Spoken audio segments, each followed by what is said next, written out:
თქვენ ხო ამბობდით რომ ჩვენ ისეთი გუნდი ყავს წინოპული დაუდო არავინ არ აიღებსო და რანაირად აიღეს ამ პირადად მე რისი საშუალებაც არ მქონდა ობიექტური მიზეზების გამო მაგალითად თუნდაც ერთი წლის წინ იმის საშუალება მაქვს წელს ვინ არ გაძლევდათ ამ არა ობიექტური მიზეზების გამო ვინ კი არა გარემოებები მაგალითად თუნდაც ის ბუხეში საგარეო ზეწოლა რომელიც ხორციელდებოდა ქვეყანაზე მეორე ფრონტის გახსნის მიზნით. ეს არის ობიექტური გარემოება. გარედან გვეუბნებოდნენ არ ებრძოლოთ კორუფციასო? არა, გარედან გვეუბნებოდნენ ფრონტი გახსნენიო.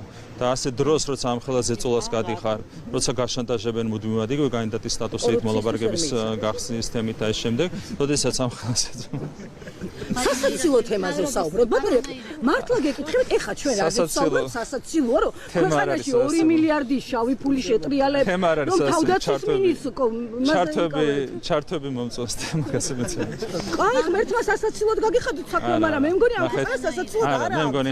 მე მგონია თქვენ უნდა გიხაროდეთ ყველა ჩვენს მოქალაქეს, ვისაც უყვარს ეს ქვეყანა, უნდა უხაროდეს ერთი რამ, რომ დღეს სახელმწიფო არის ძლიერი.